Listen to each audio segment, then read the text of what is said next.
बोरकर यांनी मंचावर जायचे.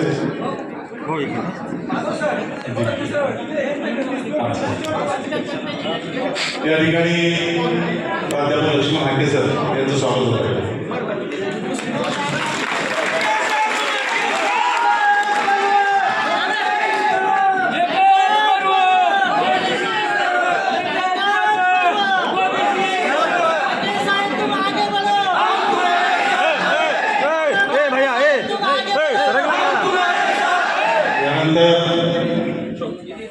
माननीय नवनाथ आबा वाघमारे यांचे ठिकाणी स्वागत होईल संयोजक समितीच्या वतीनं. Kagde sir, Ravindra Borade, Barkase sir, Ganpat Kakade sir, Suryavanshi sir यांना विनंती त्यांनी मंचावर. अशोक गायकवाड ज्यांचे नाव घेतलेले आहे आदरणीय हाके सर, नवनाथ आबा वाघमारे यांचे सहकारी गजानन काळे यांना विनंती मंचावर.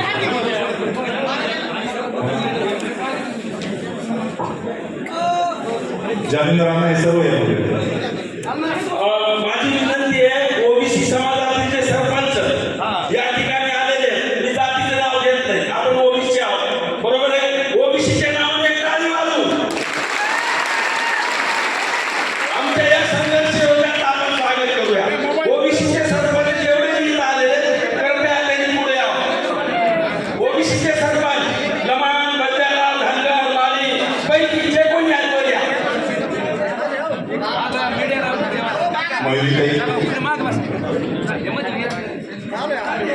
यानंतर मयुरीताई खेळकर, अंबादास बाबा पिसाळ यांनी विनंती केली मंचावर. सर्व कार्यकर्ते पूजन काका, जालिंदर राणा पिसाळ या कार्यक्रमाच्या निमित्तानं गेल्या बऱ्याच दिवसापासून त्यांच्याबरोबर सावलीप्रमाणे उभा आहे आमचे खडके आबा यांच्या ठिकाणी शब्दसमूहानं स्वागत आहे. या या खडके आबा, दीपकदादा बोराडे, बळीदादा खडके आणि दीपकजी बोराडे.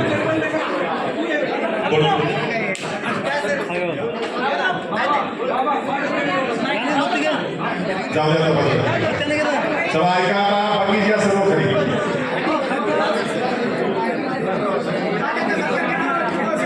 रोहिदासांना सवलत कर.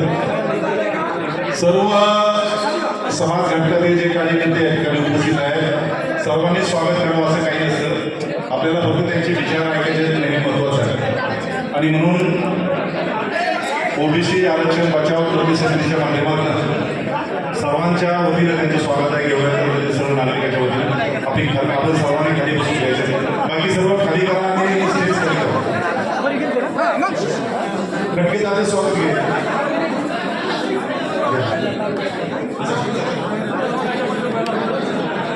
बळीदादा खडके आणि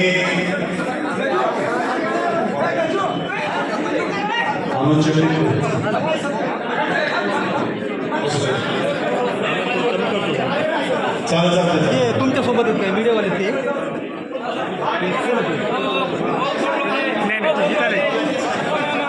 ठीक आहे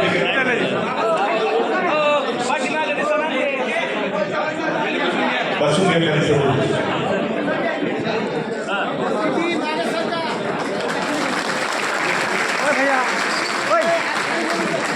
चला खाली बाबा सुद्धा चला बाकी या खाली सर्व या ठिकाणी या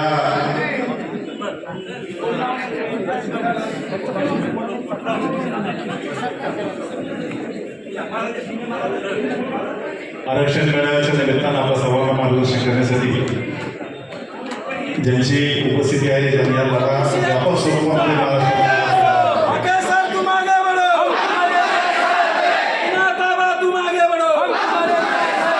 मी आदरणीय नवनाथ आबा यांना विनंती करतो त्यांनी या प्रसंगी आपलं वक्तव्य करायचे. बाकी खाली सर्व मेजर राजू कापरे सैनिक संघटनेच्या वतीने त्यांचं स्वागत. राजू कापरे, नवनाथ आबा सर्व या खाली आहे.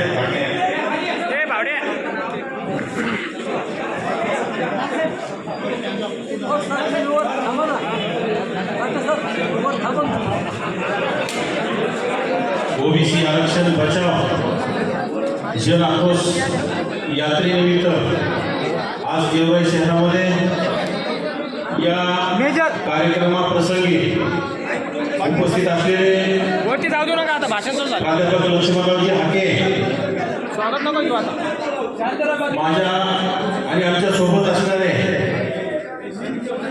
दीपकरावजी बोराडे, बळीरामजी खडके, प्राध्यापक संतोष विरकर, शिवाजीराव केळे आणि या गेवराईचे भूमिपुत्र प्राध्यापक पी टी चव्हाण सर,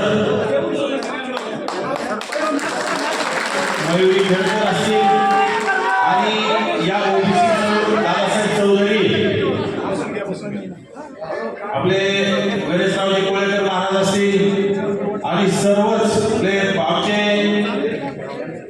महाराष्ट्राच्या समन्वय समितीमध्ये असणारे अविनाशजी चव्हाण साहेब, अशोकरावजी पांगारकर आणि सर्वच ओबीसी समाज गेवराई तालुक्यातून आलेले बंधू आणि भगिनी, गेल्या 8-9 महिन्यापासून या राज्यामध्ये वातावरण दूषित करण्याचं काम या राज्यातील प्रस्थापित मंडळी, मराठा समाजातील प्रस्थापित मंडळी जाणीवपूर्वक करण्याचं काम करते.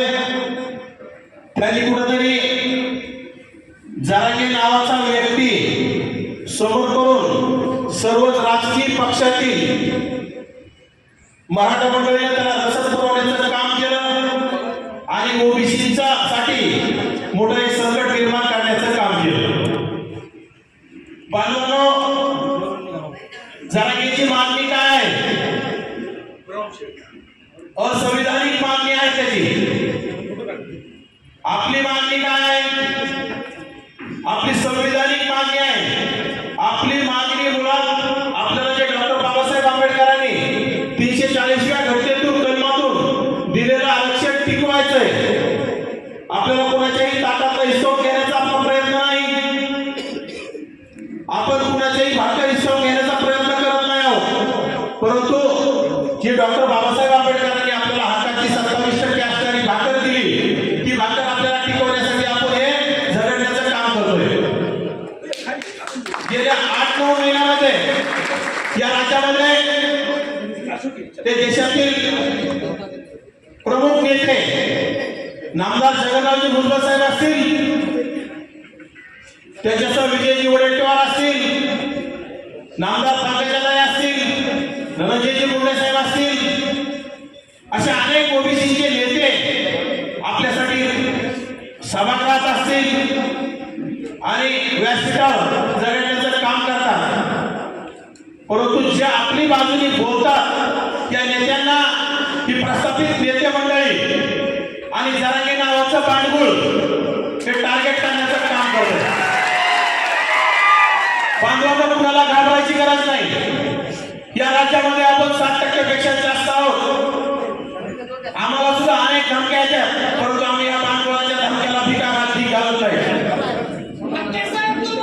आपण कुणावर अन्याय करण्याचं काम करत नाही. अन्याय करणारा प्रस्थापित समाज आहे. ज्या समाजाला देश स्वतंत्र झाल्यापासून आज आपला ओबीसी एसटी एसटी समाज मतदान करत आलाय आणि आजपर्यंत आपल्याच मतावर यांचे आमदार, खासदार, मंत्री, मुख्यमंत्री, पंतप्रधान झाले. यांचे राज्यामध्ये 200 साखर कारखान्यापैकी 90% साखर कारखाने या प्रस्थापितांचे आहेत. यांचे 150 पेक्षा जास्त आमदार आहेत. 48 पैकी 32 खासदार या मराठ्यांचेच आहेत. तरी पण याला ओबीसीतूनच का आरक्षण हवंय? या मराठा समाजाच्या प्रमुख मोठे नेत्यांनी समोर येऊन सांगितलं पाहिजे की तुम्हाला ओबीसीतूनच का आरक्षण हवंय. ओबीसीचं मतदान तुम्हाला हवंय आणि ओबीसीच्याच पोटावर पाय द्यायचं तुम्ही आज काम करायला सुरुवात केली. बांधवांनो, जरांगेची मागणी काय? जाणीवपूर्वक ओबीसीतूनच आरक्षण मागतोय तो. आणि आज मराठा समाजाला ईडब्ल्यूएस मध्ये सुद्धा 10% आरक्षण मिळतंय. एससीबीसी मध्ये सुद्धा आरक्षण मिळतंय. आज 57 लाख बोगस पूर्वी नोंदीच्या मार्फत या राज्यामध्ये 57 लाख बोगस प्रमाणपत्र वाटप करून ओबीसी मध्ये सुद्धा यांनी घुसखोरी करण्याचं काम केलंय. तरी सुद्धा यांचं पोट भरायला तयार नाही. जरांगे हट्ट करतात आणि जातीवादी राज्य सरकार, जातीवादी मुख्यमंत्री एकनाथ शिंदे त्यांचे हट्ट पुरवण्याचं काम करतायत. आज या राज्यामध्ये 18 पगड जातीमध्ये 18 बलुतेदार आणि 12 बलुतेदार असणारा माझा ओबीसी समाज, भटकंतीमुक्त समाज, जो आज कष्ट केल्याशिवाय पोटाला भाकर मिळत नाही, त्याच्या ताटातली भाकर हिसकावून घेण्याचं हे पापी सरकार काम करत आहे. यासाठी आपण सर्वांनी एकत्र येण्याची गरज आहे. आज प्रत्येक जिल्ह्यातील मराठा प्रतिनिधी जरांगेच्या आंदोलनाला पाठिंबा देण्यासाठी अनेक आमदार खासदारांनी पत्र देण्याचं काम केलंय. आपलं सुद्धा आंदोलन सुरू आहे. आपल्या आंदोलनाला यांनी पाठिंबे दिले का? याला लाजा वाटतात की आपल्या आंदोलनाला पाठिंबे द्यायला? विधानसभा लागली की सर्वांना मत मागायला सर्वात अगोदर तुमच्याकडे येतील. त्यावेळेस आपण सुद्धा यांना आठवणीत ठेवलं पाहिजे. आपल्या लोकांना पाडण्याची भाषा जरांगे करतो आणि आपण शांत राहतो. आपल्या देशाचे सर्वोच्च नेतृत्व आदरणीय भुजबळ साहेबांना आलेल्याविषयी भाषा, भुजबळ साहेबांविषयी गलिच्छ भाषेत शिवीगाळ करण्याचं काम हे जरांगे नावाचं भांडवल करतोय. तरी पण ओबीसी समाज शांत आहे. किती दिवस शांत राहायचे? भुजबळ साहेबांनी त्यांच्या मराठा आरक्षणाला कुठं विरोध केला? आजपर्यंत भुजबळ साहेबांनी कधी मराठा आरक्षणाला विरोध केला नाही. परंतु सर्वच नेत्यांची मागणी काय? आपल्या ओबीसी नेत्यांची ओबीसीच्या 27% आरक्षणाला धक्का न लागता त्यांना वेगळं आरक्षण दिलं पाहिजे. आणि हे मुख्यमंत्री सुद्धा समोरून आपल्याला सांगतात ओबीसीच्या आरक्षणाला धक्का लागणार नाही आणि यातून सर्रास कृतीचे प्रमाणपत्र वाटप करण्याचं काम सुरू आहे. आज राज्यामध्ये 57 लाख प्रमाणपत्र वाटप झाले.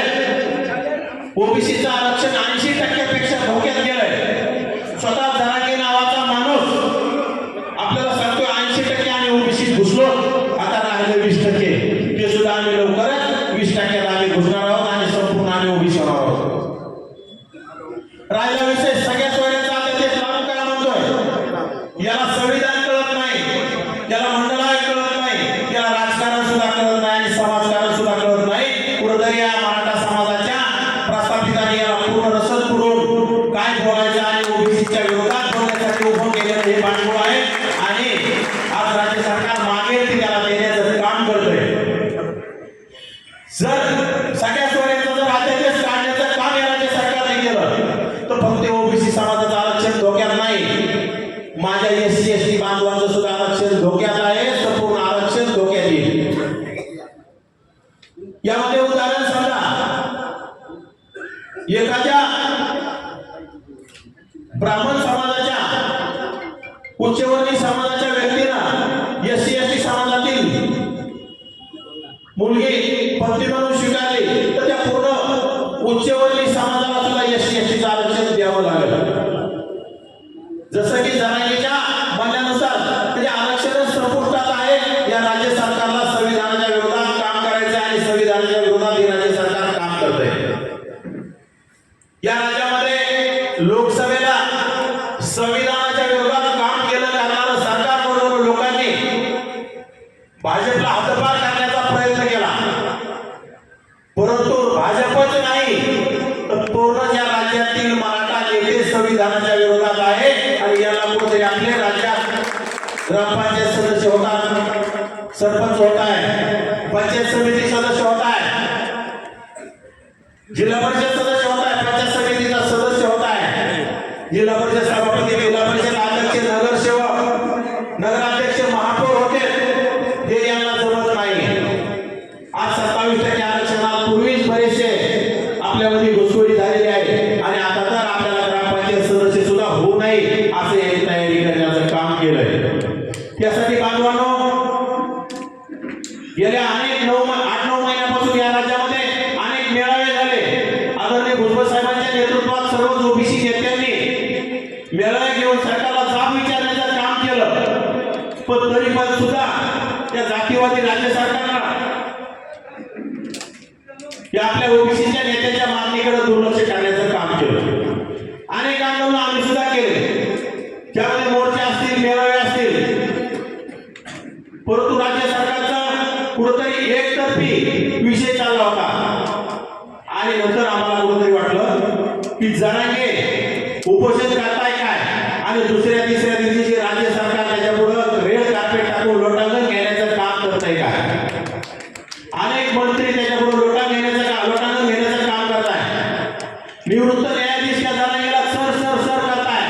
जो 5वी नापास असणारा जरांगे याला जर निवृत्त न्यायाधीश सर करत असते तर संविधानाचा अपमान नाही तर काय आहे.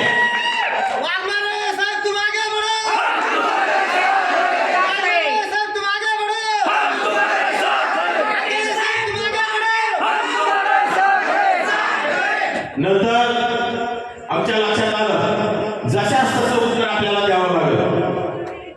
नंतर आपले प्राध्यापक ओबीसी नेते लक्ष्मणराव हाके याचा आम्हाला फोन आला आणि ते म्हटले आपल्याला आता आरक्षण वाचवायचंय आणि आपल्याला आरक्षण वाचवण्यासाठी एकच मुद्दा आपल्याला जरांगे सारखं आपल्याला उपोषण करावं लागलं.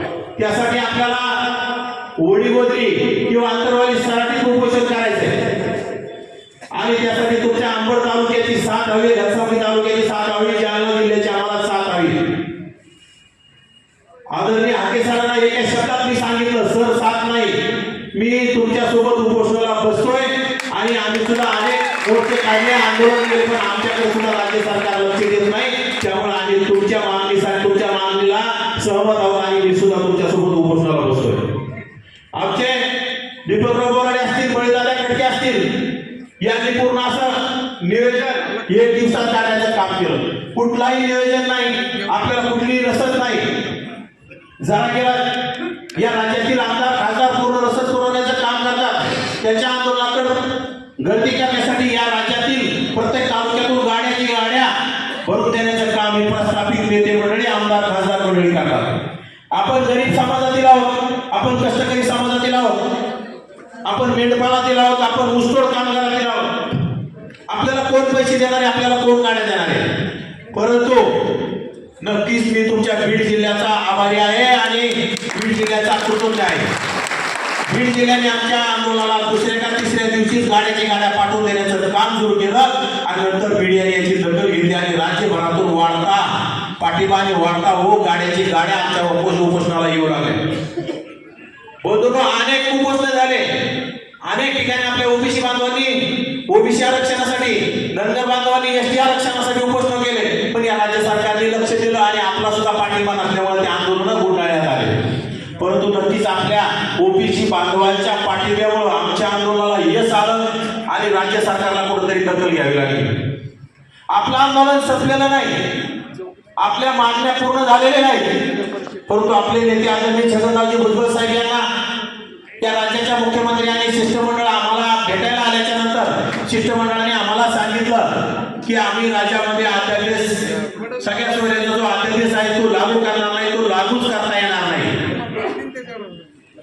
ज्या राज्यामध्ये 54 लाख ते 57 लाख बोगस कुणबी नोंदी मार्फत प्रमाणपत्र वाटप करण्याचं काम केलंय, ज्या नोंदी खाडाखोड करून नोंदी वाटप करण्याचं काम केलंय, ह्या नोंदी बोगस आढळल्यास ज्या घेणारा आणि देणारा सुद्धा श्वेतपत्रिकेमार्फत कारवाई करण्याचं आश्वासन आम्हाला सुद्धा दिलं.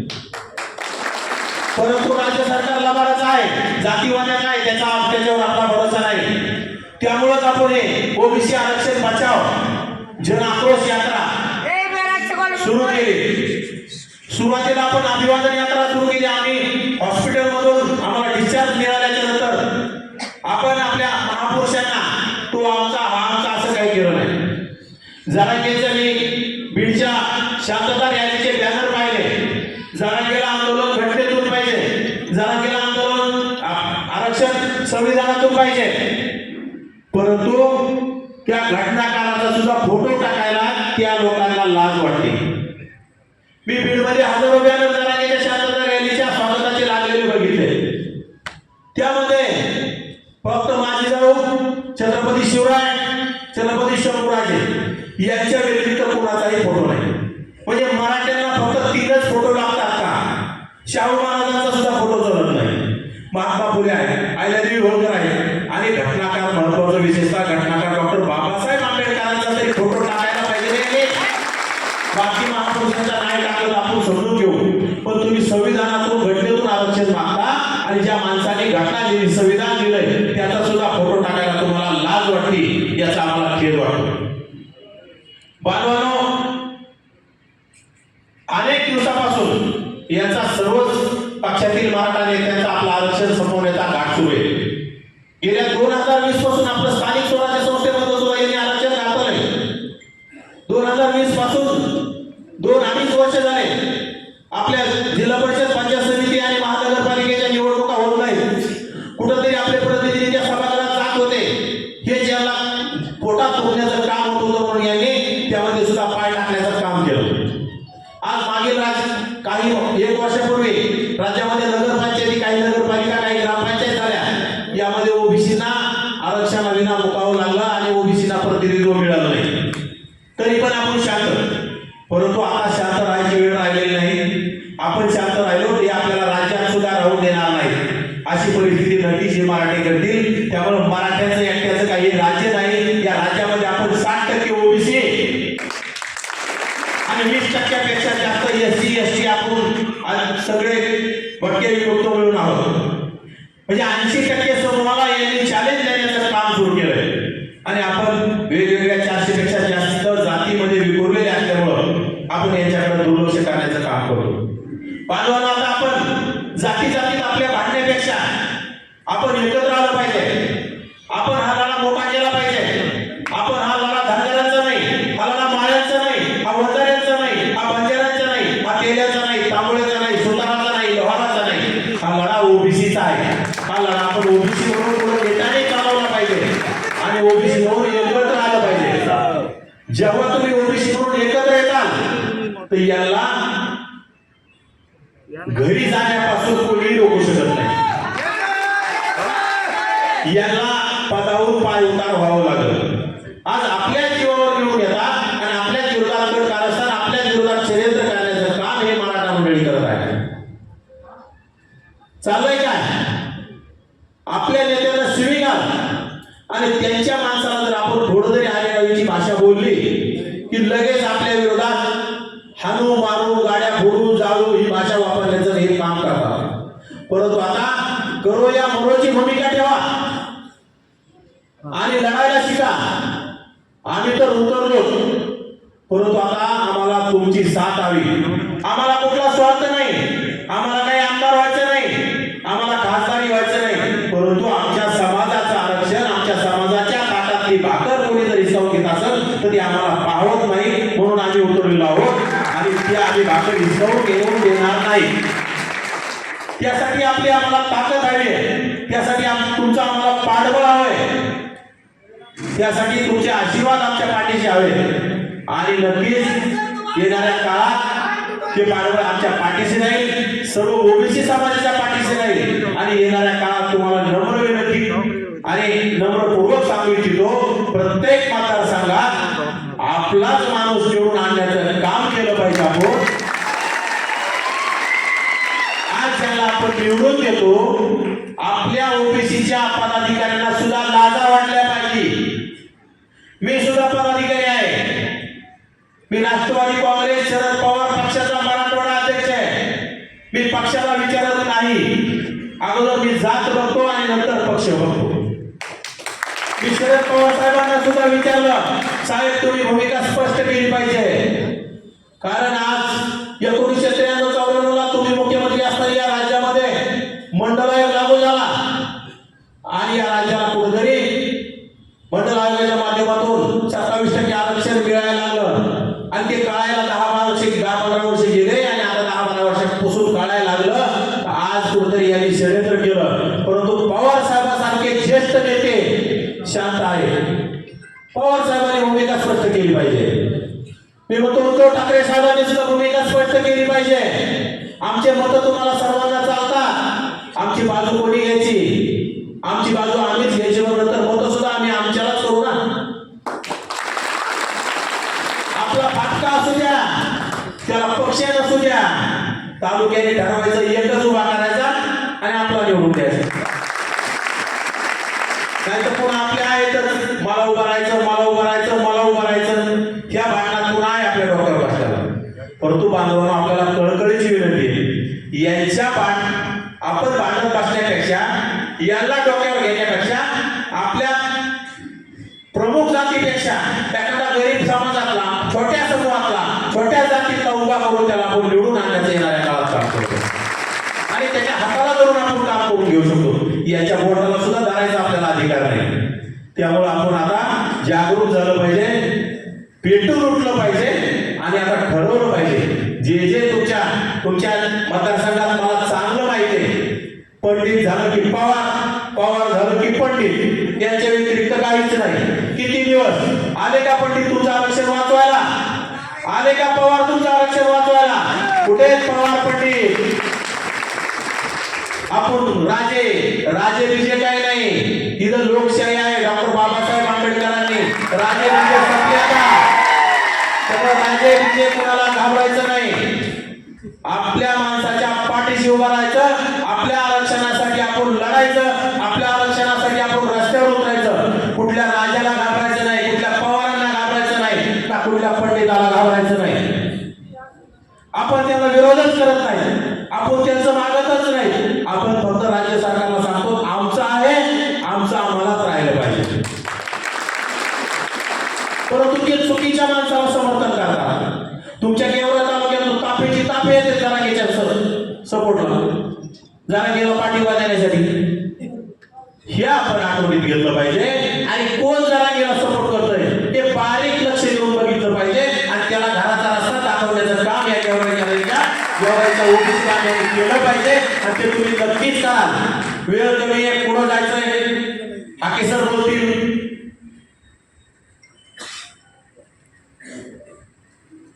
या गेवरा तालुक्यात अनेक ओबीसी नेते आहेत. त्यांना सर्वांना मी कळकळीची विनंती करतो, आपण सर्वांनी एकत्र आलं पाहिजे, हा लढा वाढवला पाहिजे आणि येणाऱ्या काळात या विरोध करणाऱ्या लोकांना घराचा रस्ता दाखवला पाहिजे आणि नक्कीच तुम्ही दाखवाल आणि दाखवणारच आहात की अशी आशा बाळगतो आणि माझं लागलेलं भाषण दाखवतो. जय ओबीसी.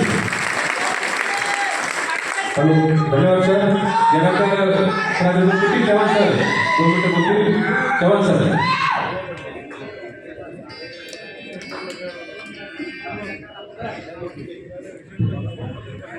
हॅलो भावांनो, प्रोटोकॉलनुसार प्रमुख मार्गदर्शकावर त्यांचं भाषण होते, कार्यकर्त्यांनी बोलू नये हा प्रोटोकॉल आहे.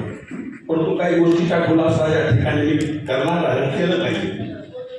आपण अतिशय कमी वेळेत बलिदान प्राप्ती 17 तारखेला 18 तारखेला आपली मुंबईला बैठक झाली आमची. हे आपल्यासोबत नव्हते. आमची बैठक मुंबईला झाली आणि तिथं ठरलं की बाबा 22 पासून आपण यात्रेला सुरुवात करतो, दुसरा टप्पा आणि गेवराई आहे त्याच्यामध्ये, म्हणजे वडीगोद्री गेवराई चकलाम आणि पुढं. अतिशय कमी वेळामध्ये हे नियोजन आणि आयोजन आपण करतोय. मला अतिशय खेदाने सांगावं वाटतं, ही सामाजिक चळवळ आहे, ही राजकीय चळवळ नाही. परंतु या चळवळीला भविष्यात राजकारणाचं स्वरूप द्यावंच लागेल आपल्याला. ही सुद्धा काळाची गरज आहे. आमचे ओबीसी समाज आजगरासारखा झोपलेला आमचा ओबीसी समाज आणि त्या समाजातील पावणे 400 जाती, या जातींना एकत्रित करणं फार कठीण काम आहे. आबा आणि हाके सर ते आपण करतायत. या छोट्या छोट्या समूहांना जागृत करून आम्ही त्याची मोड बांधण्याचा प्रयत्न करतोय. 1 वर्षापासून ज्यावेळेस एल्गार मेळावे सुरू झाले, सर्वप्रथम ज्यावेळेस आमच्या ओबीसीच्या आरक्षणावर आक्रमण झालं, या झुंडशाहीच्या जोरावर, लोकसंख्येच्या जोरावर विशिष्ट जातीचे लोक या ओबीसीला तुडविण्याची भाषा करतायत, त्यावेळेस 3 महिने आमचा श्वास अतिशय रोखला होता, गुदमरला होता आपला श्वास. परंतु आमच्या 77 वर्षाचा तरुण ठाण्यावर आदरणीय भुजबळ साहेब सर्वप्रथम रोडवर आले. पहिली सभा झाली 17 नोव्हेंबर अंबडला आणि त्याच्यानंतर हा गुदमरलेला ओबीसीचा श्वास मोकळा झाला. आपण मीडियामध्ये व्यक्त होत नव्हतो, आपण बोलत नव्हतो, भाषण करत नव्हतो, त्याच्यानंतर ते झालं, सुरुवात झाली दुसरा टप्पा. आदरणीय हाके सर आणि आबांनी वडीगोद्रीला उपोषण सुरू केलं. पहिले 4 दिवस असेच गेले. तात्यानं आम्ही चिंता करायचो, 150 लोकांच्या वर नाना तिथं लोक नसायचे. परंतु ज्यावेळेस आमचे पुन्हा 2 संघर्षी नेते आदरणीय पंकजाताई साहेब आणि धनंजय मुंडे, त्यांनी त्या पंकजाताई साहेब आणि धनंजय मुंडे भाऊ यांनी ज्यावेळेस वडीगोद्रीला उपोषणाला भेट दिली, त्याच्यानंतर तिथे एक कारवा तयार झाला. आम्ही शेकडामध्ये लोक बोलत होतो, दररोज हजारो लोक येत होते. तेवढं करून मी सरकारचं लक्ष आमच्याकडे जाईना. मी तात्याला म्हणलं, तात्या हे सगळं शिळे व्हायला लागले. माझ्यातलं आंदोलन जागृत झाला. मी यांची परवानगी घेतली नाही. तात्यांच्या कानात सांगितलंय काहीतरी करावं लागतंय, तेव्हा मीडिया आणि सरकार आपल्याकडे लक्ष देईल. बसलेले 1500 लोकांना मी डायरेक्ट रस्त्यावर घेऊन गेलो आणि रस्ता रोको आंदोलन सुरू केला. विदाउट नोटीस, रस्ता रोको विदाउट नोटीस. पोलीस प्रशासन हातेत आले आणि मग दखल घेण्यात आली. लाईव्ह आम्ही सगळे लाईव्ह लोक आम्हाला पाहत होते. आदरणीय भुजबळ साहेबांचा संध्याकाळी मला फोन आला, आदरणीय वडईकर साहेबांचा फोन आला, अरे पठ्या तू जे केलं ते चांगलं केलं. तुम्ही जर असं जर तुम्ही महिनाभर बसले असते तरी आमचे संघर्ष एवढे गेले असते, सरकारचं लक्ष गेलं नसतं. ठीक आहे, एवढं बोलतो. भावानो, काल हा कार्यक्रम घेत असताना अनेक लोकांनी मदत केली, पण काही लोकांनी हे कार्यक्रम होऊच नाही, झाला तर फेल झाला पाहिजे, लोक आले नाही पाहिजे म्हणून या नालायक प्रवृत्तीच्या लोकांनी खूप प्रयत्न केले. परंतु तुम्ही ओबीसी बांधवांनो आज दाखवून दिलंय. आज आमचा ओबीसी जागृत होत आहे. आज आमच्या ओबीसीच्या हातातील आणि पायातील साखळदंड, गुलामीचे साखळदंड तुम्ही तोडून फेकले. त्याच्यासाठी मी तुम्हाला सलाम करतो. त्याच्यासाठी मी तुम्हाला सलाम करतोय. आपण सर्वांना थांबतो. भविष्यामध्ये अनेक वेळा एकत्रित यावं लागेल, चिंतन मंथन करावंच लागेल. सामाजिक लढाई आज लढतोय, गरज पडेल तर राजकीय लढाईसाठी सज्ज व्हायला पाहिजे. एवढं बोलतो आणि थांबतो. जय हिंद, जय ओबीसी. यानंतर सुबोध भैया, भावानो गडबड करू नका. यानंतर सुबोध भैया 2 मिनिटं आभार प्रदर्शन करतील.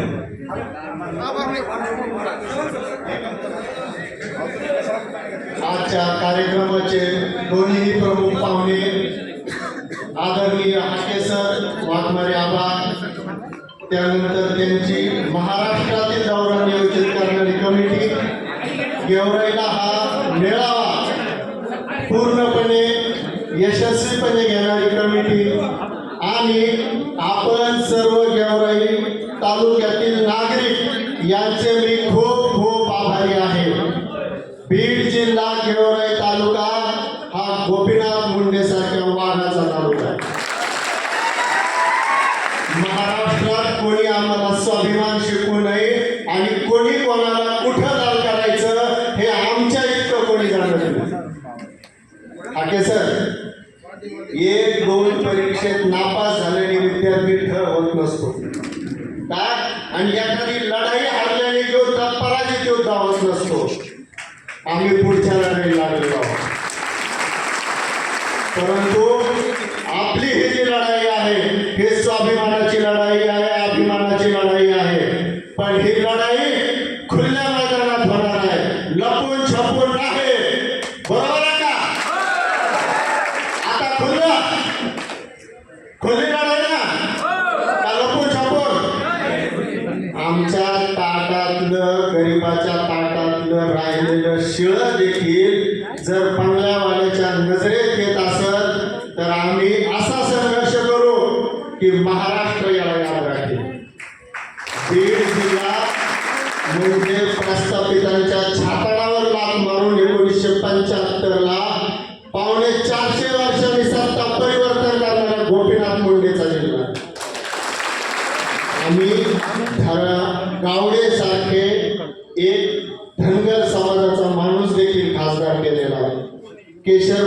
क्षीरसागरांसारख्या 23 समाजाची महिला खासदार केलेली आहे. मंत्रींसारखे मारवाडी समाजाचा माणूस खासदार केलेला आहे. परांजपे सारखा माणूस देखील खासदार केलेला आहे. परंतु आमचं दुःख एकच आहे की आमचा गेवराई तालुका आणखीनही सामाजिक गुलामगिरीत आहे. आजही आम्हाला गेवराई तालुक्याचा इथलचा मेळावा घ्यायला 10 वेळेस विचार करावा लागतो. पण इथून पुढं विचार करायची गरज येणार नाही. हा शब्द मी तुमच्या सगळ्याच्या साक्षीने हाके सरांना वागवायला आम्हाला देतो. इथून पुढचा मेळावा हा यापेक्षा मोठा आणि क्रांतिकारक राहील. आपल्या सर्वांच्या वतीने मी ग्वाही देतो. आपण मला 2 मिनिटं बोलण्याची संधी दिली. मी प्रोटोकॉल मोडला. वाघमारे आपण नंतर बोललो, त्याबद्दल मी दिलगिरी व्यक्त करतो आणि आपल्या सर्वांना पुढील ओबीसीच्या लढाईच्या आणि सामाजिक स्वातंत्र्याच्या शुभेच्छा देतो. धन्यवाद. जय हिंद, जय महाराष्ट्र, जय ओबीसी. धन्यवाद.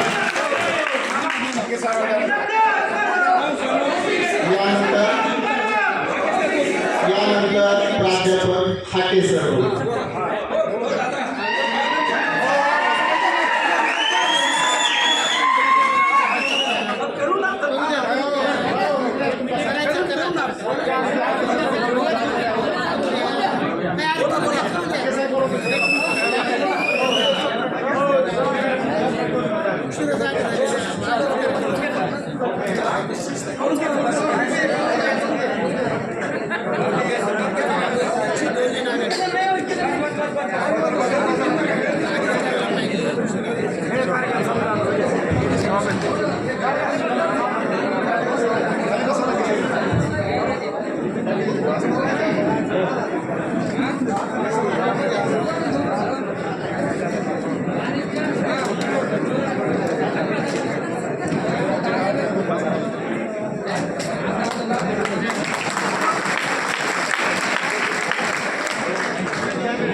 प्रथमतः या ठिकाणी सगळं संयोजन समितीची माफी मागतो आणि जे प्रोटोकॉल तुटलाय त्याच्याबद्दल आपण क्षमा मागतो.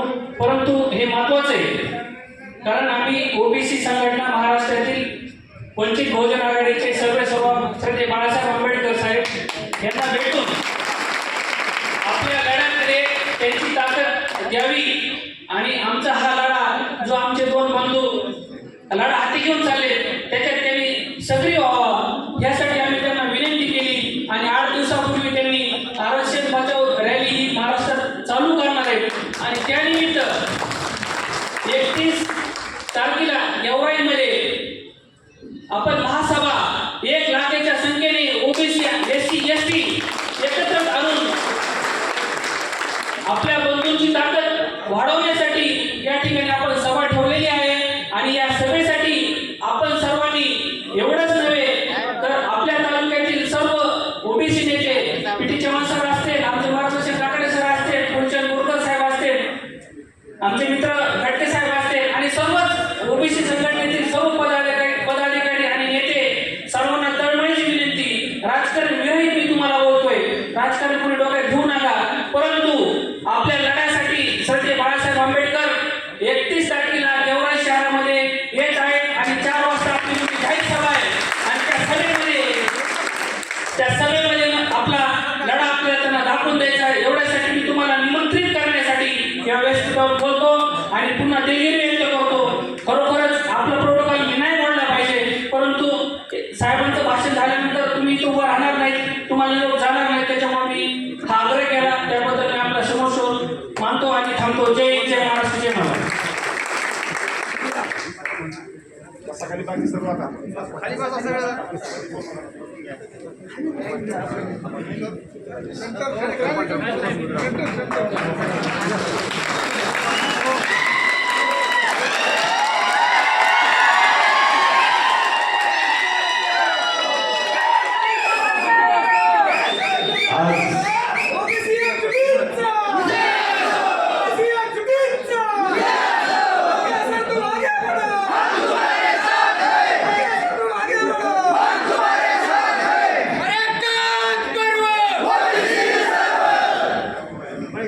आज गेवराई शहरामध्ये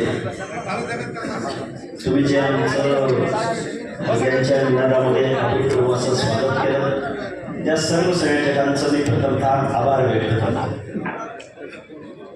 बऱ्याच दिवसानंतर आज ओबीसी आरक्षण बचाव आक्रोश यात्रा आज सुरुवात झाली. सकाळी मंडल स्तंभाला माजी आमदार डॉक्टर नारायणराव मुंडे यांनी जो मंडल स्तंभ आपल्या भागामध्ये उभा केलेला आहे तिथं विनम्र असं अभिवादन केलं आणि ते अभिवादन केल्यानंतर तिथपासून गेवराई प्रत्येक गावामध्ये प्रत्येक गावकऱ्यांनी आमचं हार्दिक असं स्वागत केलं आणि आम्ही तुमच्या पाठीशी आहोत हा जो एक विश्वास दिला त्याबद्दल या सर्व मंडळींचं मी हार्दिक असं आभार व्यक्त करतो.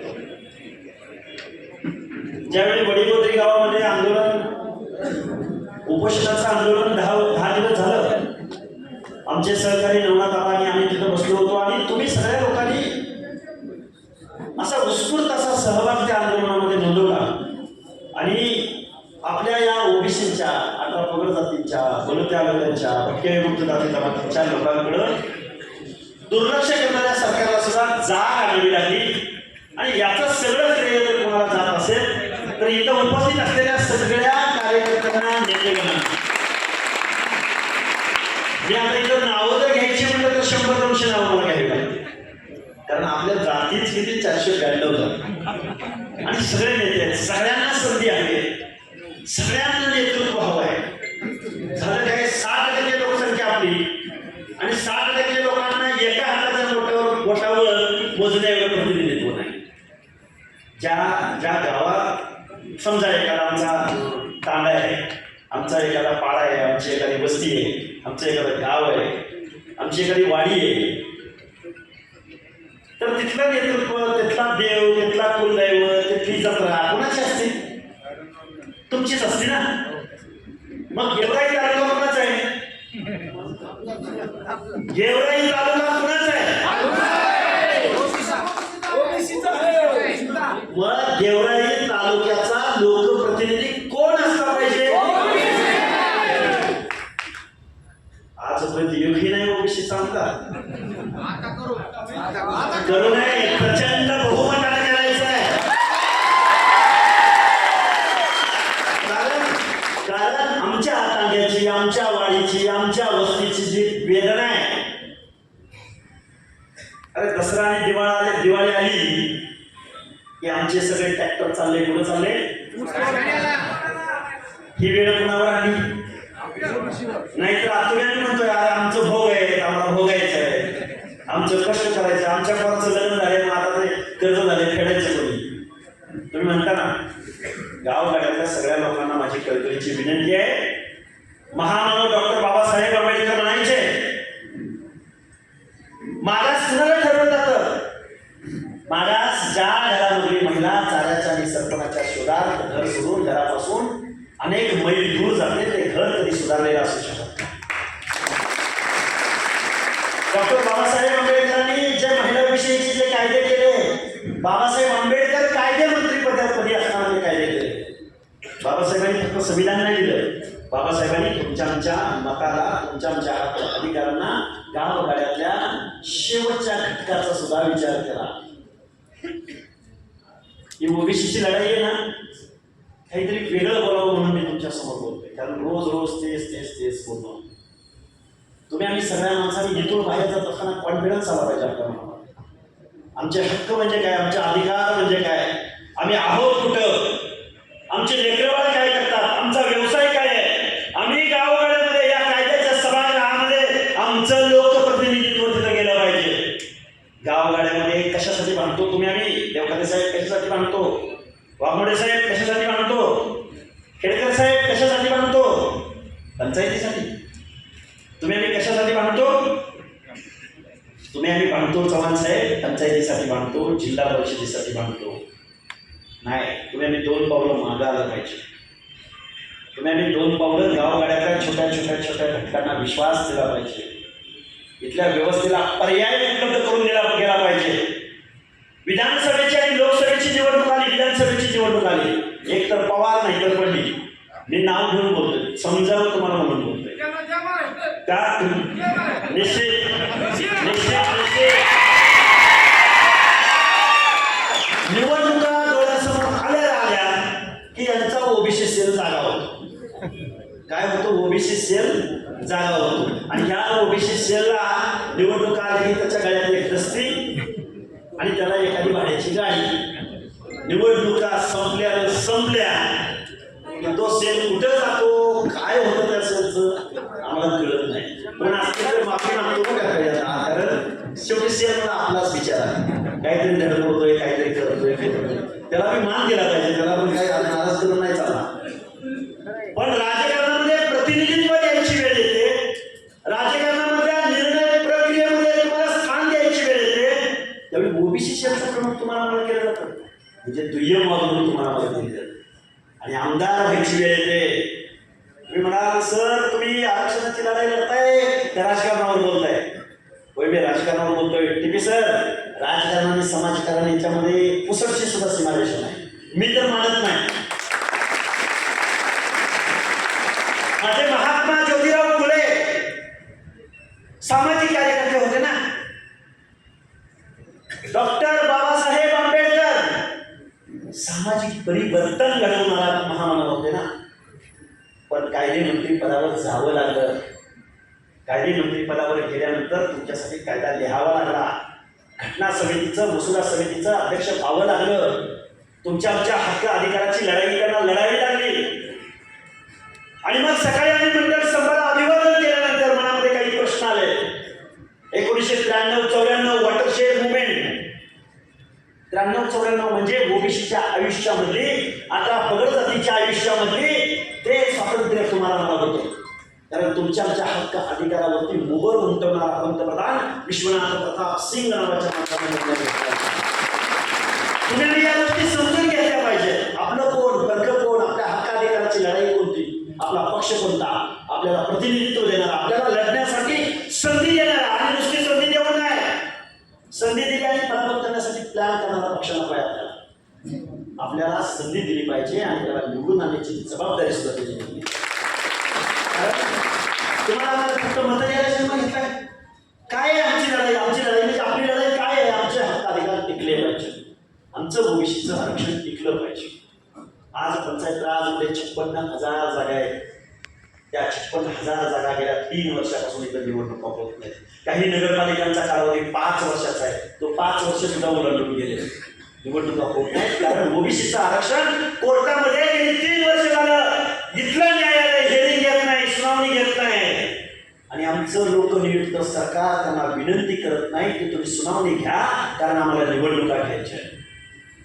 गावगाड्यात असेल ना तुम्ही आणि तुम्हाला आम्हाला बोराडे सर, सानप सर सगळ्यांनाच मी तुम्हाला आम्हाला काय असतं पंचायत समिती सदस्य म्हणजे काय असतं, जिल्हा परिषद सदस्य म्हणजे मी कमी लेखत नाही. हे गावगाड्यामधलं आपलं 3 टायरवरती ही सिस्टीम आहे, कमी लेखत नाही अजिबात. काय करावं लागतं गावगाड्यामध्ये? गटार काढ, कुठं शाळेचं पत्र उडाले शाळेचं पत्र बसव, कुठंतरी गावामध्ये दिवा लाव, कुठंतरी एखादा डांबरी रस्ता कर. हेच ना पंचायत समिती, जिल्हा परिषदला हेच काम असतं का? ह्याच्या पलीकडे काय असतं? पण ज्या कायद्याच्या सभागृहामध्ये तुमच्या हिताचा कायदा लिहिला जातो, महाराष्ट्राची विधानसभा आणि देशाची लोकसभा,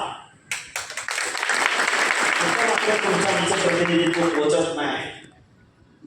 काय त्या अधिकाऱ्यावर वेळ येत असेल, काय त्या पदोन्नतीवर वेळ येत असेल, काय त्या निजामी बिंदू नियमावली रोस्टर काढला जात असेल काय? कारण तुम्ही जबाबदार माणसं आहात म्हणून या गोष्टी बोलतोय. बोलायच्या कुठे या गोष्टी? समांतर आरक्षणाच्या माध्यमातून या महाराष्ट्रामध्ये 4,500 जाती गेल्या काही वर्षामध्ये तुमचा लॉस झालाय. किती नोकऱ्यांचा? 4,500 नोकऱ्यांचा लॉस प्रशासनाला झालाय. समांतर आरक्षण, कारण बॉर्न इज म्हणजे काय, जन्मानं ओपन आणि म्हणजे बॉर्न इज बॉर्न आणि ओपन इज बॉर्न म्हणजे काय, ते जन्मानं ओपन असणं आणि समांतर आरक्षण, या एका शब्दाचा मला भोळ घातला या शासनानं. म्हणून तुम्हाला मला काय सांगायचंय, गावगाड्यामधल्या सगळ्या लोकांनी, 18 पगड जातीच्या लोकांनी तुम्ही आम्ही एकत्र आलं पाहिजे. तुम्ही आम्ही पैरा केला पाहिजे. पैरा काय? तुम्ही आम्ही पैरा केला, मी एक मुद्दा म्हणून मागे घेऊन जातो. काय झालं, संयुक्त महाराष्ट्राचा कलश या महाराष्ट्रामध्ये आणला गेला. यशवंतराव चव्हाण नावाचे मुख्यमंत्री होते त्यावेळी. संयुक्त महाराष्ट्र निर्माण झाला, महाराष्ट्राचा कलश या महाराष्ट्रात आणला गेला. त्यावेळी गद्देव माडखोलकर नावाचा एक पत्रकार साहित्यिक त्यांनी प्रश्न विचारला, हा महाराष्ट्र मराठी माणसांचा होणार तर मराठ्यांचा होणार? त्यावेळी यशवंतराव चव्हाण म्हणाले, हा महाराष्ट्र मराठी माणसांचा होणार, रयतेचा राजा छत्रपती शिवरायांच्या रयतेचा होणार. इथं मनाला मान, मनाला सन्मान, चोळीला चोळी, खणाला खण, जी इज्जत असते गावगाड्यामध्ये, या व्यवस्थेमध्ये, या महाराष्ट्रामध्ये, या देशामध्ये, इथल्या प्रत्येक माणसाच्या हक्काने, अधिकाराने स्वाभिमान आणि त्या माणसाला इज्जत दिली जाईल. आता आम्ही पश्चिम महाराष्ट्रातले म्हणल्यानंतर एका बाजूला चिरेबंदी वाडे आणि दुसऱ्या बाजूला धनगरांचे वाडे. हीच मंडळी पश्चिम महाराष्ट्रातली काय म्हणायची, एक तर राजकारण चिरेबंदी वाड्यातून चालत, नाही तर राजकारण धनगरांच्या वाड्यातून चालत. हे का बोलतोय, जातीचा उल्लेख का करतोय तुमच्यासमोर? तिथं 2 नंबरला लोकसंख्या म्हणलं जातं आणि मग 2 नंबरला लोकसंख्या असलेल्या धनगरावर जर ही वेळ येत असेल तर मग गावगाड्यातला माझा माळी साडी पोळी गेली हक्क धनगर संघ बंजारी पली पुरव वर्षी नाभिक सुतार गोवा लोणारी बंजारा गावगाड्यातली ही मायक्रो छोटी व्यवसाय सेवा देणारी माणसं दिवसभर इथल्या व्यवस्थेला सेवा द्यावी. सकाळी यावं, दुकान उघडावं, दिवसभर काम करावं, सेवा द्यावी, संध्याकाळी दरवाजा लावावं, आपल्या घराकडे जावं, हातावर पोट. 4 दिवस जर दुकान बंद पडलं तर या माणसांचं घर बंद होऊ शकतं. हे मी तुम्हाला का सांगतोय, कशासाठी सांगतोय? कारण या पैरेकरांनी, महामानव डॉक्टर बाबासाहेब आंबेडकरांनी संविधानाच्या माध्यमातून, तुमच्या हक्क आणि अधिकारांच्या माध्यमातून सुग्रास असा स्वयंपाक इथल्या व्यवस्थेमध्ये निर्माण केला. पण आपण आपले जे वाढपे आले ना, वाढपे, या वाढप्याने हा सुग्रास असा स्वयंपाक पंक्तीला तोंड बघून वाढला. काय केलं? तोंड बघून वाढला. कसा वाढला ते सांगतो. विधानसभेची तिकीट द्यायची वेळ आली की पाहुण्याला वळायला तिकीट द्यायचं.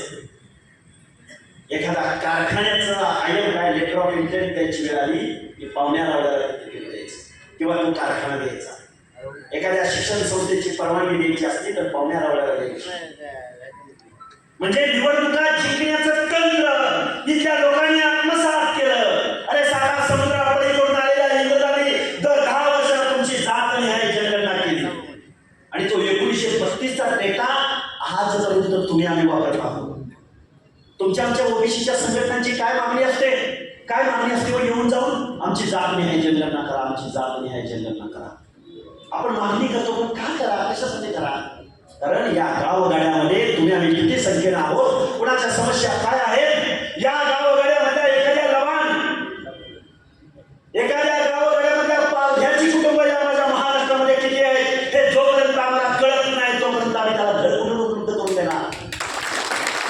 गावगाड्याचा नाथ तुझी डवरी गोसावी, गावगाड्यामधला लोणारी, गावगाड्यामधला परीट, गावगाड्यामधला गुरव, गावगाड्यामधला नाभी, याची संख्या किती आहे याचा आकडा जोपर्यंत अधिकृतरित्या आमच्याकडे येत नाही तोपर्यंत आम्ही त्याला बजेटरी तरतूद कशी करणार? कालच प्रवीण दरेकर नावाचा सत्ताधारी पक्षातला आमदार बोलून गेला.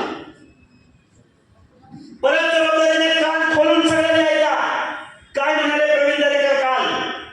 जरांगे आम्ही काय केले तुला माहिती आहे का? आता भांडणं दोघांची लागली आहे. आता खरं बोलायला लागायचं. काय म्हणाले प्रवीण दरेकर? आम्ही 4,500 कोटीचं व्याज, 4,500 कोटी व्याज भरतोय. किती? 4,500 कोटी व्याज भरता येते. आमच्या ओबीसीच्या बजेटचं तुम्ही किती व्याज भरता, आम्हाला किती बजेट देता? तुम्ही अण्णासाहेब पाटील महामंडळाला तुम्ही हजारो कोटीचं कर्ज दिलं, बिनव्याजी कर्ज दिलं. तो अधिकार तुम्हाला दिला तुम्ही.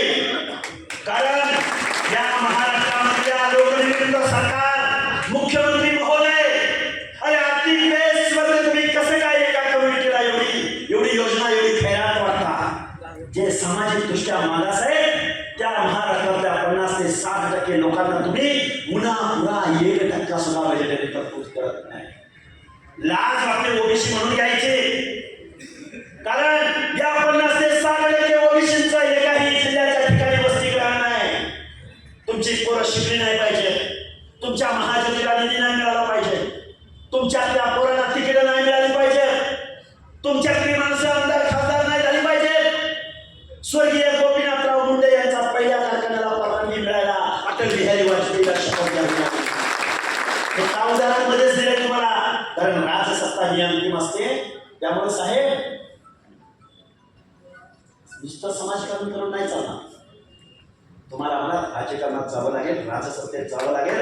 हक्क आणि अधिकार हातात घ्यावे लागतील. या माझ्या महाराष्ट्राच्या विधानसभेमध्ये जर ओबीसीचा आवाज उठवणारी 5-50 पोरं असते तर सगळ्या स्वयंचा अध्यादेश करायची हिंमत झाली असती का या गव्हर्नमेंटची? म्हणून तुमच्या विचाराची, तुमच्या हक्क अधिकाराची जाणीव असलेली पोरं या कायद्याच्या सवाल हात केले पाहिजे. काय म्हणतो आंदोलक? आंदोलक म्हणतो आमचं आणि ओबीसीचं भांडण नाही. काय म्हणतो? आमचं आणि ओबीसी, आम्ही 50 रुपयाचं पेट्रोल एकमेकाच्या गाडीत घालतो आणि भांडण लावलं, एवढेवाल्याला भांडण लावलं. या माणसाला आमचा प्रश्न आहे, आमचा सवाल आहे, आम्हाला त्याला प्रश्न विचारायचा आहे. तुझं आणि ओबीसीचं भांडण नाही तर तुला ओबीसी मधूनच का आरक्षण पाहिजे? काय म्हणायचं आहे का बाजूला? आमचं आणि धनगराचं भांडण नाही. आणि आता अजून एक चावही शोध लावलाय त्यांनी, बोल सल्ला तर येतं तर मला पारितोषिकच दिलं पाहिजे. जे म्हणतात आमचं आणि एमटीच्या आरक्षणाचं काय, आम्ही काही एमटीतलं मागत नाही. काय एमटीतलं मागत नाही. शरद पवार गुरु तिकडे म्हणाले धनगराच्या एसटीचं आंदोलनाला माझा पाठिंबा आहे. काय परवा अरे उभी हयात गेली राजकारणात नेतृत्व करत असताना माननीय शरदचंद्रजी पवार, अरे निवडणुका जिंकण्याचं व्याकरण तुम्ही आत्मसात केलं, पण आमच्या 11 पगड जातींचं अंतकरण मात्र तुम्ही कधी समजून घेतलं नाही. माझा तुम्हाला सवाल आहे, पवार साहेब, तुम्ही जर आमच्या 11 पगड जातीचं अंतकरण समजून घेतलं असतं ना, आपल्या महाराष्ट्रातल्या सगळ्या इतिहास पुरुषाचं ध्येय काय होतं? दिल्ली दरवाजा. तुमच्या प्रत्येक किल्ल्याच्या दरवाजाला नाव काय होतं? दिल्ली दरवाजा. उत्तरेला तोड त्या वाड्याचं. आणि आमचं सगळ्यांचं स्वप्न काय असायचं की दिल्लीच्या तख्तावरती आमचा मराठी माणूस, आमच्या मराठी माणूस बसला पाहिजे. अरे पण त्याच्या पुढचं सांगतो पवार साहेब, जर आमच्या 11 पगड जातींना तुम्ही बरोबर घेतलं असतं, आमच्या 11 पगड जातीचं अंतकरण तुम्ही समजून घेतलं असतं. अरे काय आमच्या भटक्या विमुक्तांच्या, आमच्या कुरमुड्या जोशाच्या, आमच्या पारद्याच्या, आमच्या बेळबेळ रामोशाच्या, आमच्या मेंढपाळाच्या, आमच्या बंजाराच्या, आमच्या वंजारी समाजाच्या, माळी साडी कोळी गेल्याच्या, आमच्या ताटातलं मागासवर्गीयाचं आरक्षण तुम्हाला पाहिजे. अरे तुम्ही शेकडो वर्षाचे शासन, किती वर्षाचे? मग साहेब मी राज्य मागासवर्ग आयोगाचा सदस्य होतो. एखाद्याला मागास ठरवायचा असेल त्याला स्वतःला त्यांनी डिक्लेअर केलं पाहिजे की आम्ही मागास आहोत, आणि पुन्हा तिथल्या व्यवस्थेने म्हटलं पाहिजे की हे मागास आहे. एका बाजूला चष्मदिले असा इतिहास सांगायचा, एका बाजूला क्षत्रिय म्हणायचं आणि दुसऱ्या बाजूला म्हणायचं आम्ही कुणबी आहोत, आम्ही कुणबी आहोत.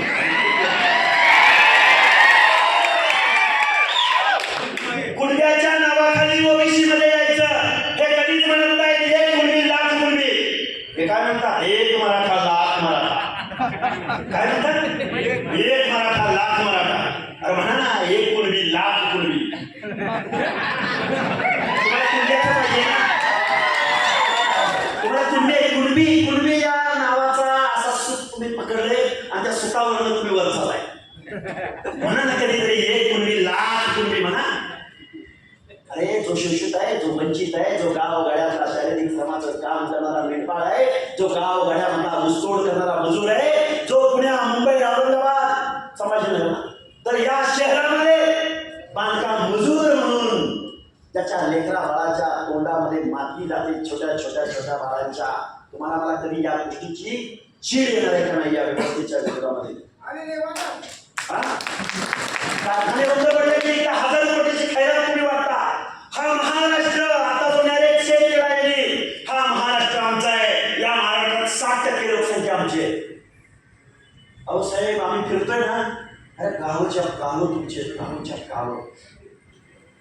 तालुका असा नाही की तिथं 60% आमच्या झरागे पाटलाची संख्या आहे. काय म्हणतोय 60% आम्ही.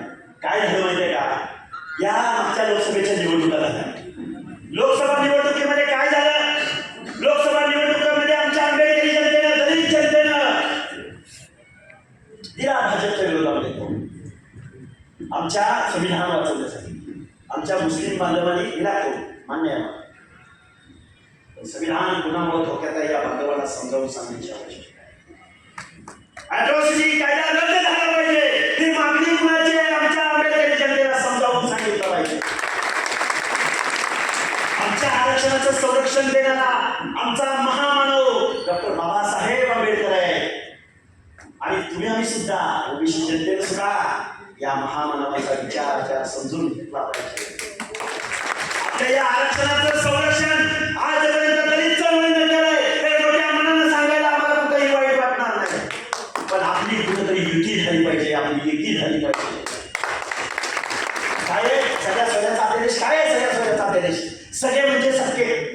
लिहून ठेवा, सगळे म्हणजे सख्खे आणि सोयरे म्हणजे काय, सगळे म्हणजे सख्खे. सख्खे म्हणजे काय, जे दुधाच्या आणि रक्ताच्या नात्यातले हे सगळे.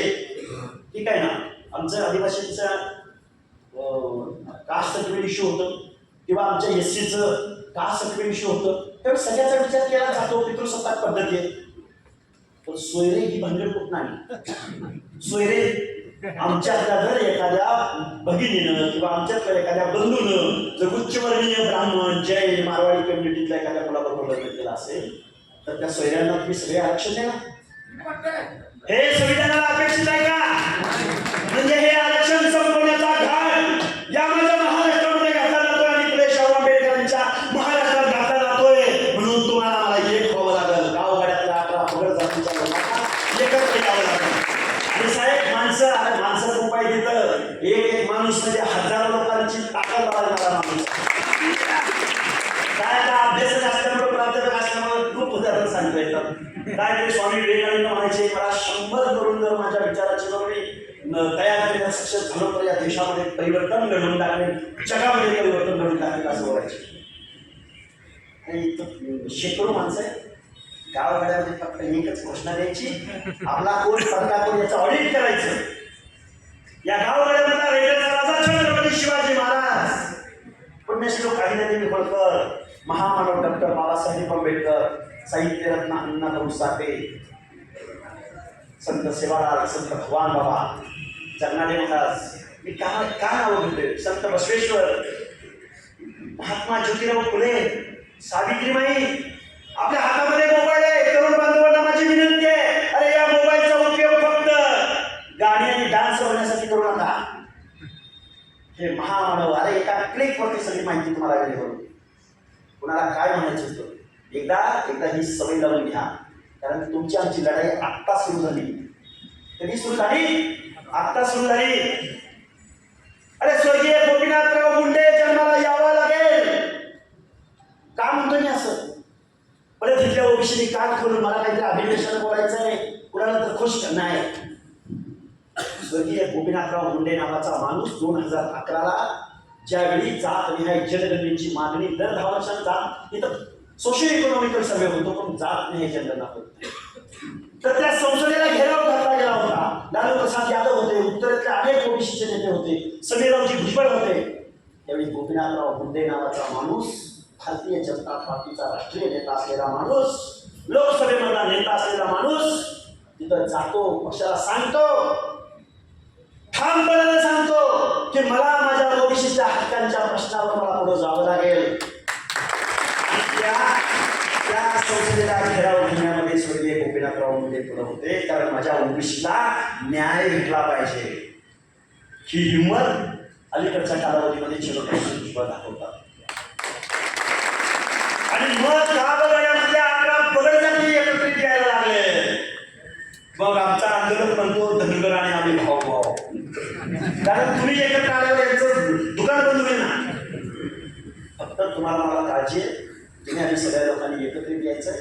तुम्ही आम्ही सगळ्या लोकांनी आपले हक्क आणि अधिकार, ही लढाई आहे आपली. 2024 साली आपल्यासाठी ही कडुगोळी आहे. आपलं आरोग्य बरं व्हायचं असेल तर एक कडुगोळी खायला लागते, थोडी कडू लागते. घाई लागेल आपल्या आरोग्यासाठी. ज्यांना सामाजिक विकलांग म्हटलं जातं त्या लोकांना रिझर्वेशन पॉलिसी. रिझर्वेशन म्हणजे गरीबी हटवचा प्रोग्राम अजिबात नाही. रिझर्वेशन मुळे काय झालं म्हणतात 60 वर्ष आमचं खूप खाल्लं हे. आमच्या अंतर्गत सराठीमधून बोलतात काय म्हणतात 60 वर्ष आमचं खूप खाल्लंय. मंडळ आयोग इम्प्लिमेंट झाला 1993-94. किती 28-29 वर्ष झाली ना, किती 29 वर्ष झाली ना, कुठं 60 वर्ष.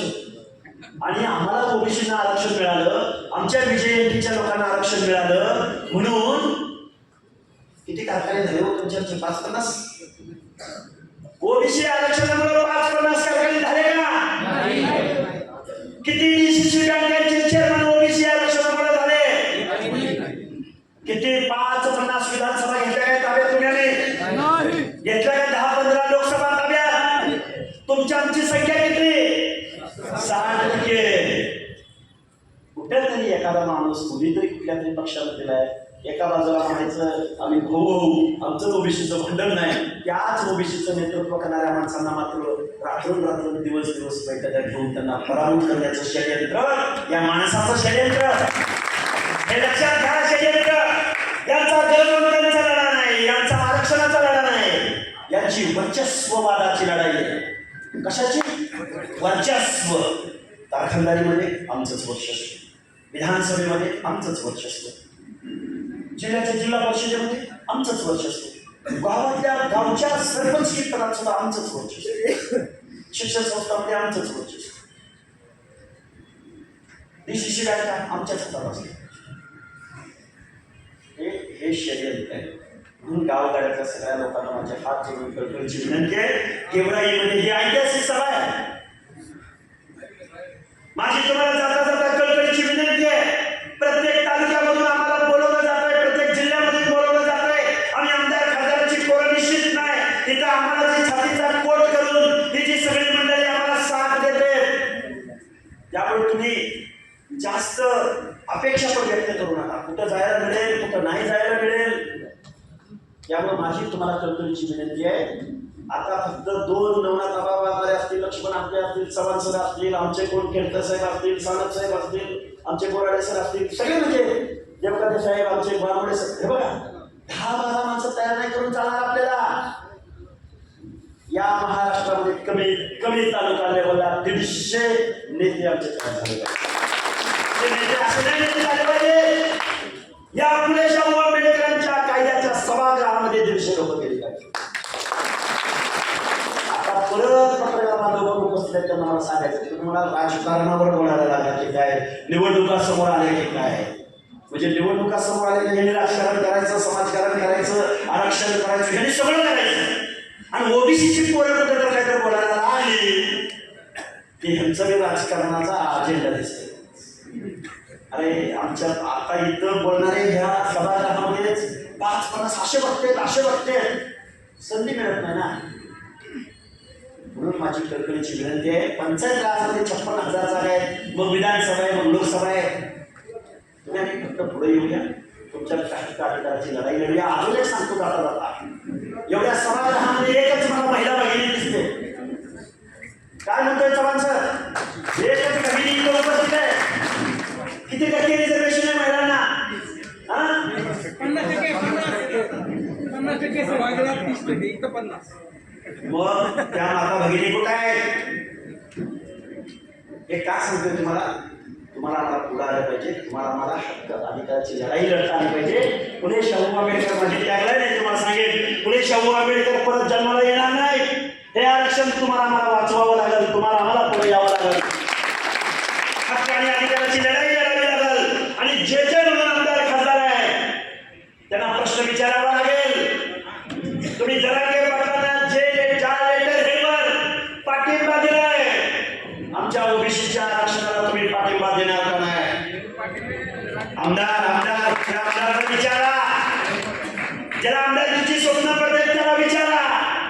नाही तर आपलं एखादं नक्ट उकट चपट काळ भेंद्र कसंही असल्या आपल्या गाव गाड्यातलं आपली भाषा बोलणार आज त्याला कुठं तरी आलं ना की आमच्या पाड्यावरती, आमच्या तांड्यावरती आमच्या घराची उंची किती असते.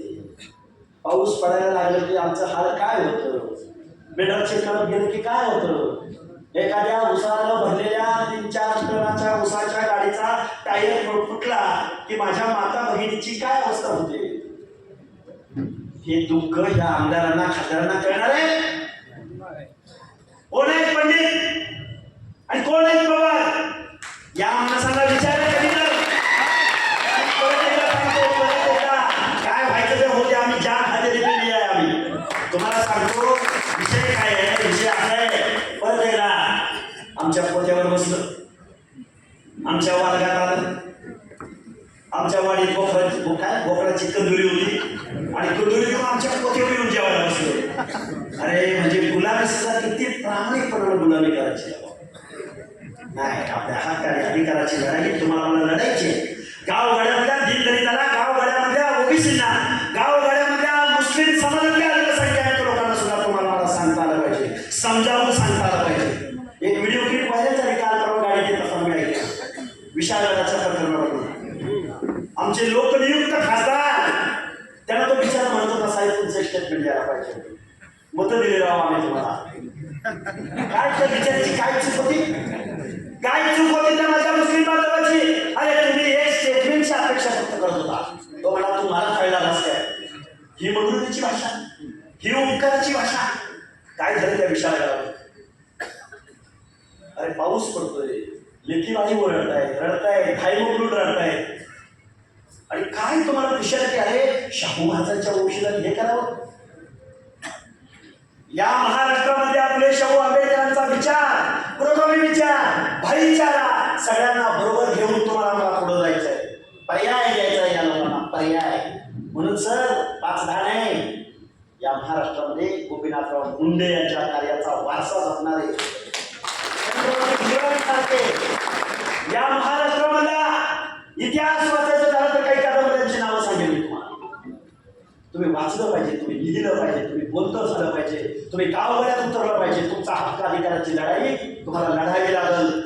मी अगदी शब्दाकडे येतो. राजसत्ता आणि राजपाट मागून कधीच मिळत नसतो. राजसत्ता आणि राजपाट कधीही मागून मिळत नसतो. मान सन्मान इज्जत कधीही मागून मिळत नसते. आपले हक्क आणि अधिकार कधीही मागून मिळत नसतात. तर ते नेहमी हिसकावून घ्यायची तयारी तुमच्या.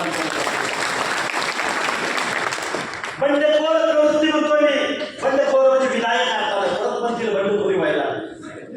त्यामुळं बोलता येण्यासारख्या खूप गोष्टी वेगळं बोलावं म्हणून जरा वेगळी मांडणी तुमच्या समोर. आरक्षणावर तुम्ही ऐकतायच, ओबीसी आरक्षणावर ऐकतायच, पंचायत राजवर ऐकतायच. टीव्हीला बातम्या लागल्या की आमच्या आबा एका बाजूने बोलतायत आणि लक्ष्मण हक्के एका बाजूने बोलतायत. हा चालूच आहे आणि ते काही थांबणार नाही.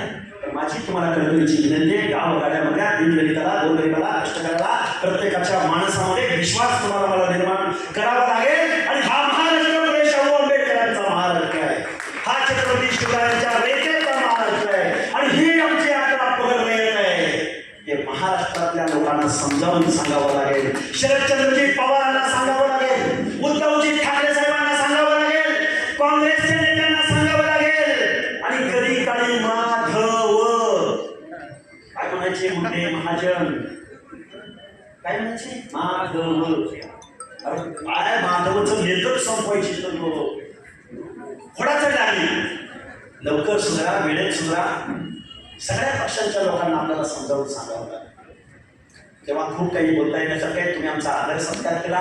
तुमचं सगळ्यांचा आभार व्यक्त करतो. आणि आभार व्यक्त करता करता माझी तुम्हाला जात असताना रॅलीमध्ये सगळ्यांनी थोडं विशिष्ट अंतर ठेवून गाडी चालवावी अशी माझी कळकळीची विनंती आहे. जरी एखाद्याने ब्रेक मारला आणि आपण ओबीसी आहे, शोषित वंचित आहे, परत सगळ्या गाड्यांमध्ये पडतील आणि मग उद्या आपलं वांदो होईल. त्यामुळे माझी तुम्हाला कळकळीची विनंती आहे. आता आम्हाला या मंचात बसवलं सर, तुमचा आभार मानावं काय. कसं आहे सांगतो. हे बघा, आपला शोषितांचा लढाई, वंचितांचा लढाई. अरे आम्हाला असं एवढं सिंहासन मिळाल्यावर साहेब माझी तुम्हाला एकच विनंती आहे, हार करण्यापेक्षा अधिकाराची लढाई माणसं कशी जास्तीत जास्त येतील आणि या लोकांच्या मनामध्ये विश्वास कसा निर्माण होईल या दृष्टिकोनातून तुम्ही आम्ही काम करूया.